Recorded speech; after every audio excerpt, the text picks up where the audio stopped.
Good morning, students. Yesterday in our class we have completed river, okay, different major rivers of the world.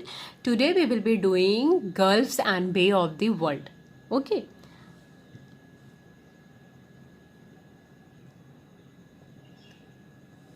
Within a large water body, we can find a smaller water bodies such as gulfs and bays which are located near the land. तो जहाँ पर world में बहुत बड़े बड़े water bodies हैं वहीं पे दो अलग तरीके के वाटर बॉडीज़ हैं. Their name are gulf and bay. Okay, gulf and bay. A gulf is a large body of water which sometimes has a narrow mouth. तो गल्फ वो बड़ा पानी का बॉडी स्ट्रक्चर है, यानी कि यहाँ का ऐसा वाटर बॉडी है जो कि जिसकी माउथ यानी जहाँ पे वो जाके फिनिश होता है उस वो नैरो है, यानी कि वो पतला मुंह का है. This mouth is almost completely surrounded by land. और जहाँ पे वो नदी जहाँ पे वो वाटर बॉडी ख़त्म होती है, यानी कि जो नैरो माउथ स्ट्रक्चर है, वहाँ पे वो लैंड से सराउंडेड है.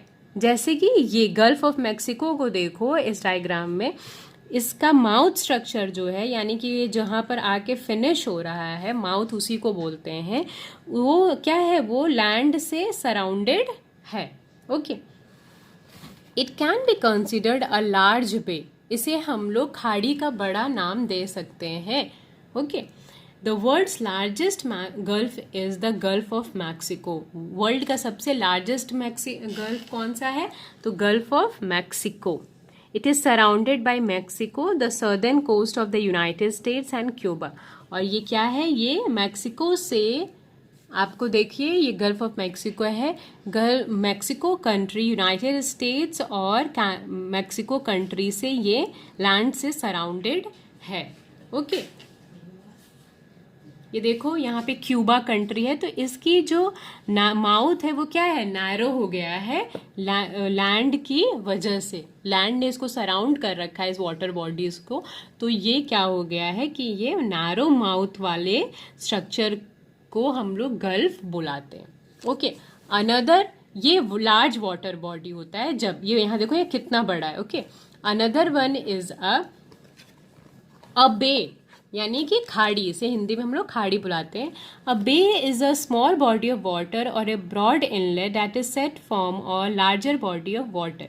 यानी कि वो स्मॉलर पोर्शन ऑफ बॉडी का जो कि बाद में बड़ी बन जाती है. ठीक है, this happens generally when the land curves inwards. ये तब कब होता है? जब लैंड जो है इनवर्ड कवर किया रहता है, यानी अंदर की तरफ उसका मुंह होता है. बेस यूजुअली ऑकर्स इन, कहाँ पे ये ज़्यादातर पाए जाते हैं? बेस कहाँ पे ये फॉर्म होता है वाटर बॉडी? तो it is an ocean, lakes and gulfs and generally not in river except when there is an artificially in large river mouth. तो ये रिवर्स में नहीं हो पाता है, ये ओशंस में ही होगा. क्यों? क्योंकि ये होता तो स्मॉल है, ठीक है, लेकिन बाद में इसका स्ट्रक्चर जो वो ये होता तो स्मॉल है, लेकिन ये पाया जाता है ओशंस में या लेक्स में या गल्फ्स में, तो इसलिए इसमें वाटर की क्वांटिटी जो है वो ज़्यादा होती है. ये रिवर में नहीं फाउंड हो सकता. The San Francisco bay of the coast in northern California is well known bay in the United States. ठीक है, तो वन ऑफ द इम्पॉर्टेंट कुछ बे के नाम हैं. They are the San Francisco Bay, जो कि कैलिफोर्निया के ऑफ कोस्ट नॉर्दर्न कोस्ट पे प्रेजेंट है. एंड इंडिया के पास जो है वो बे ऑफ बंगाल है, which is Indian coastline also is a well known example. तो इंडिया के पास जो बे है यानी खाड़ी है वो बंगाल की खाड़ी है, Bay of Bengal. Okay, see on page number 43 there is a map given, San Francisco map. ठीक है, अब देखो ये क्या है? Bay. This is the San Francisco Bay, है ना, ये सैन फ्रांसिस्को बे है. अब ये पोर्शन जो है वो क्या है? कवर्ड है, लैंड से चारों तरफ कवर्ड है, और इसमें जो पानी है वो ओशन पानी है. एंड बाद में ये स्ट्रक्चर क्या होता है? बड़े से ओशन में मिल जाता है. ठीक है, तो this is a bay.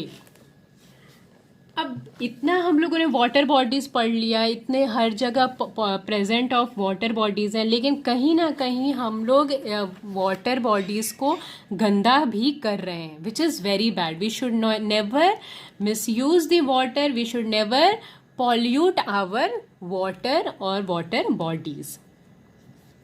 Water bodies get polluted when pollutants are directly or indirectly discharged into them without removing the harmful compounds. तो वाटर बॉडीज कैसे पॉल्यूट होता है? तो अक्सर जब हम लोग पॉल्यूटेंट्स यानी जो गंदगी है उसको डायरेक्टली या इनडायरेक्टली बिना उसमें से जब हम लोग जब तक हार्मफुल केमिकल्स हटाते नहीं हैं और डायरेक्टली उसको हम लोग पानी में फेंक देते हैं या छोड़ देते हैं, तो उससे क्या होगा? उससे हमारी नदी या फिर हमारा ओशंस या हमारा लेक्स या हमारा गल्फ वो सब गंदा हो जाएगा. When any water is polluted, it affects the plant and organism living there. जब पानी गंदा होता है तो वो किसको अफेक्ट करता है? वो पानी के अंदर जो लिविंग ऑर्गेनिज्म प्रेजेंट हैं, जैसे कि फिशेस, कोरल्स, अलग अलग तरीके के एनिमल जैसे कि टर्टल्स और आपके टॉर्टॉइज, ये सब जो प्रेजेंट है, या अलग तरीके के प्लांट्स जो उसके अंदर प्रेजेंट है वाटर बॉडीज के अंदर, वो सब क्या होता है? इफेक्ट होता है पॉल्यूशन की वजह से, वाटर पॉल्यूशन की वजह से. In almost all the cases, the effect is damaging to the individual species and the population of the natural biological communities. तो ये बहुत तरीके के हमारे स्पीशीज को डिस्ट्रॉय भी कर चुका है. Now what are the reasons? किन किन वजह से वाटर बॉडीज पॉल्यूट होता है? तो one of the important is industrial waste, यानी जो फैक्ट्री से निकला हुआ वेस्ट है वो क्या है? One of the major reason for the pollution, है ना? One of the major reason for the pollution. Industries produces a huge amount of waste which contain toxic chemicals and pollutants that can cause pollution and damage the environment. जो industry से ये गंदे चीज़ें निकलती हैं, जो अलग अलग तरीके के केमिकल्स निकलते हैं, वो सब ज़्यादातर क्या होता है? एनवायरनमेंट के लिए बहुत ही हार्मफुल होता है. जो ये फैक्ट्री से धुआं निकलता है तो हमारे एटमॉस्फेयर के लिए ख़राब होता है, और जब वही टॉक्सिन आपके केमिकल्स जो है पानी में, वाटर में अगर छोड़ दिए जाते हैं तो वो हमारे वाटर को हार्म करता है. Okay. Many industries do not have a proper waste management system and drain the waste into rivers and the seas, which then enters into the ocean. तो बहुत सारी ऐसी फैक्ट्रीज़ या इंडस्ट्रीज़ हैं जहाँ पर प्रॉपर तरीके से वेस्ट प्रॉपर मैनेजमेंट सिस्टम नहीं है, जिसकी वजह से वो क्या करते हैं कि वो अपने वेस्ट को रिवर या नदी में या फिर सीज में छोड़ देते हैं, जो कि फाइनली कहाँ एंटर करता है? वो ओशंस में ही एंटर करता है, जिससे ओशंस हमारा गंदा होता है. In this way all the water bodies get polluted. जब वो आप देख लीजिए गंगा नदी, कितनी हम लोगों ने कितना सुना है हम लोगों ने कि वो पॉल्यूट हो गया. वो क्यों पॉल्यूट हुआ है? क्योंकि बहुत अलग फैक्ट्रीज जो हैं वो अपना गंदा उसमें पानी छोड़ रही है, जो कि बहुत सारे टॉक्सिन्स, केमिकल्स को अपने साथ लिए उस रिवर में फ्लो कर रहे हैं, जो कि फाइनली बे ऑफ बंगाल में मिलती हैं. ओके. और इंडियन ओशंस को खराब कर रही है. ठीक है. तो one of the important reason for the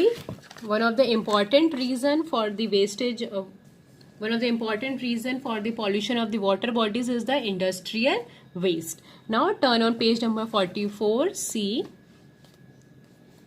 sewage and wastewater. The sewage water carries a harmful bacteria and chemicals that can cause serious health problems. तो सीवेज का जो पानी होता है और जो वेस्ट वाटर होता है वो भी क्या है? हेल्थ के लिए हमारे बहुत खराब है. Micro organisms in water are the culprits of this some very deadly disease. जो माइक्रो ऑर्गेनिजम्स जो वाटर में प्रेजेंट हैं वो बहुत ही गंदे तरीके के डिजीजेस फैलाने में काम करते हैं. These contaminated water bodies become the breeding ground for the several diseases, which are then spread through other creatures that act like carriers. Okay.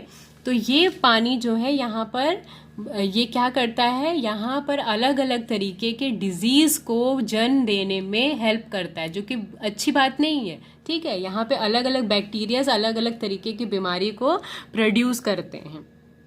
Therefore, the sewage and wastewater produced by each household should be chemically treated and only then released into water bodies.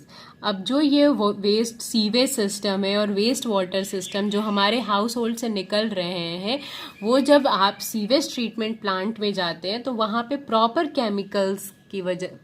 Chemical से उसे हम लोगों को purify करना चाहिए और तभी उसे हम लोगों को रिवर में या ओशंस में छोड़ना चाहिए, डायरेक्टली नहीं कहीं पर भी छोड़ देना चाहिए। Another is a marine dumping. The garbage produced by each household in the form of a paper, aluminium, rubber, glass, plastic, food are deposited into the river, seas and oceans in some countries. Okay, तो कुछ countries में जो है वो हम लोग क्या करते हैं, डायरेक्ट गार्बेज को क्या करते हैं, रिवर्स में ही फेंक देते हैं, जो कि very bad. These items can take 2 weeks और 200 years टू डिकम्पोज। अब जैसे प्लास्टिक हो गया, शीशा हो गया, ये सब क्या होता है, बहुत साल लेते हैं डिजॉल्व होने में। Okay, they not only cause a water pollution but also harms animals in the water bodies. अब अगर आप लोग ग्लासेस को, प्लास्टिक्स को अगर हम लोग नदी में या फिर ओशंस में फेंक देंगे तो जिस तरीके से शीशा हम लोगों के लिए हार्मफुल होता है, ग्लासेस जैसे हम लोगों के लिए हार्मफुल होता है, वैसे ही तो जो वाटर बॉडीज के अंदर फिशेस रहती हैं उनके लिए भी तो हार्मफुल होगा। So we should not throw anything into the river or into the ocean which is harmful for our marine life. Okay. Another one of the important causes of the water pollution is the accidental oil leakage. ठीक है, यानी जो हम लोग refinery से oil produce कर रहे हैं वो कभी कभी क्या होता है, वो ऑयल एक्सीडेंटली, कभी जानबूझ के नहीं, वो एक्सीडेंटली कभी अगर पाइप में आपकी लीकेज हो गई तो वो ओशंस में क्या आपके रिलीज हो जाती हैं, जो कि मरीन लाइफ को डिस्ट्रॉय करती हैं, वहाँ के लाइफ्स को। Oil spills pose a huge concern to water bodies. ठीक है, ऑयल स्पिल्स यानी तेल का रिसाव होना, स्पिल्स यानी रिसाव होना वाटर बॉडीज में, it is very bad for our oceans. When large amount of oil spills into the oceans and the seas, this become a serious threat to local marine life such as fish, birds and the sea otters. Okay, तो जब ये oil गलती से oceans में release हो जाती हैं या फिर किसी कहीं पे भी वाटर बॉडीज में रिलीज हो जाती हैं तो वहाँ के एनिमल्स के लिए जो पानी के अंदर रह रहे हैं या बर्ड्स हैं या अलग अलग तरीके के जो मरीन लाइफ है वो बहुत हार्म होती है। Okay, another important is the burning of fossil fuels. Burning of fossil fuels like coal and the oil produces substantial amount of ash in the atmosphere. जब हम लोग फॉसिल फ्यूल्स को यानी कि कोल, पेट्रोल, इस तरीके के फॉसिल फ्यूल्स को जलाते हैं तो वो अलग अलग तरीके के एशेस को हमारे एटमॉस्फेयर में क्या करता है, प्रोड्यूस करता है ना, एशेस निकलते हैं, राख निकलता है। अब जब ये राख when mixed with the water vapor, the particles which contain toxic chemicals way caused a acid rain. अब यही जो टॉक्सिक आपके एशेज हैं, जब ये एटमॉस्फेयर में वाटर वेपर से मिक्स हो जाता है तो ये क्या हो जाता है, हार्मफुल केमिकल्स जब आपके वाटर वेपर में मिक्स हो जाएंगे तो क्या होगा, एनवायरनमेंट जो है वो टॉक्सिक हो जाएगा, ठीक है, जहरीली हो जाएगी। और तब जब बारिश होगी तो वो एसिड रेन का काम करता है। इसीलिए कहा जाता है कि हमें पहली बारिश, जब मानसून में पहला बारिश होता है तो उसमें नहीं नहाना चाहिए, क्योंकि उस बारिश में बहुत सारे टॉक्सिक होते हैं जो हमारे एनवायरनमेंट में क्या हुआ, वाटर वेपर से मिक्स हो गए, ठीक है। Also, carbon dioxide is released when the fossil fuels are burned, which leads to a global warming. और यही नहीं, जब फॉसिल फ्यूल्स आपको जलाए जाते हैं तो क्या होता है, ग्लोबल वार्मिंग का कॉज करता है। कार्बन डाइऑक्साइड उसमें से रिलीज होता है जो कि ग्लोबल वार्मिंग यानी कि पॉल्यूशन एक तरीके से बढ़ाता है. Global warming turns leads to a destabilization of oxygen currents and rise in the sea levels. अब ग्लोबल वार्मिंग की वजह से ओशन करंट में यानी कि ओशंस के करंट में यानी ओशंस के बहाव में अलग डिफरेंट तरीके की डिस्टेबलाइजेशन आती है और इसी वजह से हमारा सी लेवल जो है वो इंक्रीज होता है. Another factor to waste the water bodies is the chemical fertilizers and the pesticides. यानी जो हम लोग केमिकल फर्टिलाइजर्स या कीटनाशक जो हम लोग अपने फार्मिंग में यूज करते हैं वो भी क्या है, हमारे वाटर पॉल्यूशन का रीजन है. When a chemical fertilizers and pesticides get mixed with a rainwater and they flow down into river and canals, they pose a threat to the aquatic animals. जब रिवर के आसपास जो खेती होती है, जब उसमें हम लोग केमिकल फर्टिलाइजर्स और पेस्टिसाइड्स का यूज़ करते हैं, ओके, जब हम लोग यूज़ करते हैं तो वो क्या होता है, वही चीज़ तो पानी, वही आपके जो पेस्टिसाइड्स हैं वो धुलने के बाद वो रेन वाटर में मिक्स हो जाती हैं, जो कि वहाँ की एक्वेटिक लाइफ को, एक्वेटिक एनिमल्स को हार्म करता है. Okay. Another reason is the leakage from the landfills. Landfills are the huge piles of the garbage that produce an awful smell and can be seen all across the city. Landfills किसको बोलते हैं, जहाँ पे हम लोग कूड़ा फेंकते हैं, जहाँ पे सबसे ज़्यादा कूड़ा फेंका जाता है. पूरे शहर में ऐसा 2-4 प्लेसेस होते हैं जहाँ से घर घर का कूड़ा इकट्ठा किया जाता है और उस प्लेस पे फेंका जाता है.